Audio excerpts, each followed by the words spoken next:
মনুষ্যত্ব না থাকলে একজন মানুষ হওয়া যায় না। গত কিছুদিন আগে আমি একটা ভিডিওতে বলছিলাম যে মনুষ্যত্ব না থাকলে কখনো কাউকে মানুষ বলা যায় না। মানুষের ভালো দেখতে হলেই তাকে মানুষ বলুন ডাকলে যায় না। একটা মানুষের ভিতরে যতক্ষণ না পর্যন্ত মনুষ্যত্ববোধ আসছে, মনুষ্যত্ববোধ কাজ করে, ততক্ষণ তাকে আসলে আমরা মানুষ বলি কী করে। তার একটা বাস্তব উদাহরণ দেখেন, ওই যে মাইলস্টোন স্কুল অ্যান্ড কলেজের যে বিমান দুর্ঘটনার কাহিনীটাকে আমরা সকলেই জানি, সারা বাংলাদেশ এই ঘটনায় শহীদ দুঃখ ভারাক্রান্ত মন নিয়ে বসে আছে। আর এই ঘটনাগুলো যারা সচক্ষে দেখছে, ভিডিওতে দেখছে, তাদের মন খারাপ হয়নি বা চোখে পানি আসেনি। এরকম মানুষ মনে বাংলাদেশে কমে আছে। তারপরেও কিছু কিছু মানুষ যারা স্বার্থ হাসিলের জন্য সবসময় ব্যস্ত থাকে, যারা স্বার্থ হাসিলের জন্য সবসময় সুযোগ খুঁজে, বিশেষ করে আমরা বাঙালি জাতি এরকমই। স্কুলের পাশে যে দোকানগুলো ছিল, 40 টাকার পানি, 2 লিটার পানি দাম 40 টাকা নর্মালি। সেই পানি যখন প্রয়োজন বাইরে গেল তখন একটা দাম চাইল কত, 600 টাকা। এটা আমরা সকলেই জানি। রিক্সাওয়ালা ভাড়া বাড়ায় দিল, সিএনজিওয়ালা ভাড়া বাড়ায় দিল। আসলে তারা দেখতে মানুষের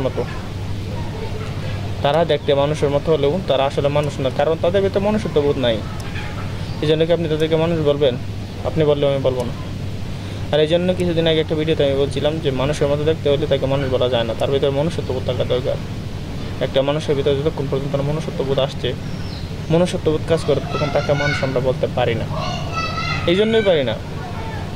সে 2 লিটার পানি মূল্য 600 টাকা চাইছে, কারণ তার বাচ্চাটা স্কুলে ছিল না। সে গাড়ি ভাড়া বাড়ায় দিয়েছে, রিক্সা ভাড়া বাড়ায় দিয়েছে, কারণ তার বাচ্চারা স্কুলে ছিল না। সিএনজি ভাড়া বাড়ায় দিয়েছে, কারণ তার বাচ্চারা স্কুলে ছিল না। তার বাচ্চারা স্কুলে থাকলেও আপনি আমার বাচ্চা অন্যজনের বাচ্চা স্কুলে থাকতো না, কিন্তু সেই জায়গায় যদি আমি দেখতাম, ঠিক সেই জায়গাটাই করতাম। এই জন্য বলি যে মানুষের মতো দেখতে হলেই তাকে আমরা মানুষ বলতে পারি না, কারণ আমাদের ভিতরে মনুষ্যত্ববোধ নাই। আর মনুষ্যত্ববোধ যতদিন আমাদের ভিতরে কাজ না করছে, ততদিন আমরা মানুষও হইতে পারবো না, মানুষ আমরা বলতে পারবো না। এই ঘটনা চোখে সবারই পানি চলে আসছে, তাই না? কিন্তু দেখেন তারা এই কাজগুলো কী করে করলো। আসলে আমরা বাংলাদেশের যে প্রতিটা স্তরে স্তরে যে মানুষগুলো আছি, সবাই সে সুবিধাভোগী, সবাই স্বার্থপর। আমাদের মতো মানুষ পৃথিবীর জমিনে আর হয় না।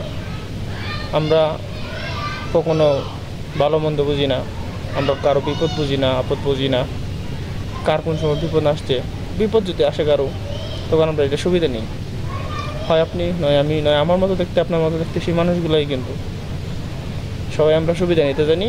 এই সুবিধায় কীভাবে লাভ করা যায়, কীভাবে টাকা ইনকাম করা যায়, এই সুবিধাগুলো তো আমরা বিশেষভাবে নিই, তাই না ভাই?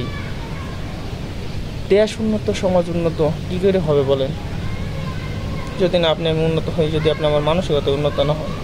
এরকম একটা ট্র্যাজেডির মধ্যে যারা পানির দাম বাড়াইতে পারলো, রিক্সার ভাড়ার দাম বাড়াইতে পারলো, এইভাবে বাড়াইতে যদি থাকে, তাইলে আসলে আমরা কোথায় যাব? বিপদে পড়লে তো তারা আমরা মরবো। কেমন মরতেছে, মেরে দিতেছে, কী দরকার তার আপদ বিপদে বা তার দুঃসময় তার পাশে থাকা আমাদের সবারই দায়িত্ব। আমরা থাকতে চাই, থাকতে যদি পারি বা যদি থাকি, তাহলে না হয় একটা মনুষ্যত্ববোধের পরিচয় আপনি গ্রহণ করলেন বা মনুষ্যত্ববোধের পরিচয়টা আপনি দিলেন। কিন্তু একটা মানুষ যখন মারা যেতেছে, ঠিক সেই মুহূর্তে যদি আমরা তারা আরও যাতে দিই, তারা যদি আরও আমরা মারতে চাই, তাহলে সে কোন অপশনে বুঝবে ভাই? সে তো একটা মানুষ ছিল। বাচ্চাগুলো কীভাবে দগ্ধ হইয়া কত বিক্ষত শরীরে কেউ দৌড়াদৌড়ি করছে, কেউ পুরে মারা গেছে। এই সিনগুলো যারা তারা দেখছেন, সবারই তো মনে কষ্ট, তাই না? অথচ এই মানুষরূপী শয়তানগুলো, শয়তান বললে কি ভুল হবে, এই মানুষরূপী যে কঙ্কালগুলো, স্কালগুলো, ওরা কিন্তু তাদের এই বিপদটা বুঝে নাই। সবার কাছে একটা কথা বলতে চাই, সুবুদ্ধির উদ্যোগ হোক। চলুন আমরা সবাই মানুষ হই, মানবিকতা শিখি, শরীরে মনুষ্যত্ববোধ আসলে তৈরি করি। লোক থেকে আমরা যতদিন বেরিয়ে আসতে পারবো, ততদিন আমরা মনুষ্যত্ববোধের পরিচয় দেবো। তাই সবাই এই লোকগুলা সাইডে দিই, সবার আপদ বিপদে থাকা মানসিকতা তৈরি করি। সবার জন্য শুভকামনা। আর বিশেষ করে ভিডিও শেষে একটু কথা বলতেছি, যারা ভিডিওটি শেষ পর্যন্ত দেখছেন তারা বলবেন, আজকে যে বাচ্চাগুলা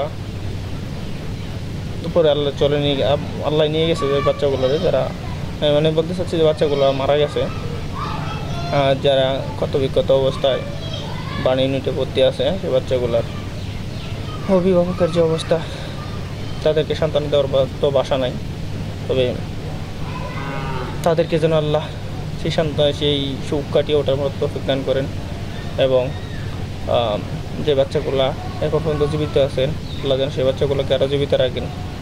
তাছাড়া আর কিছু ভাই বলার নাই। ভালো থাকবেন সবাই, ধন্যবাদ, আসসালামু আলাইকুম।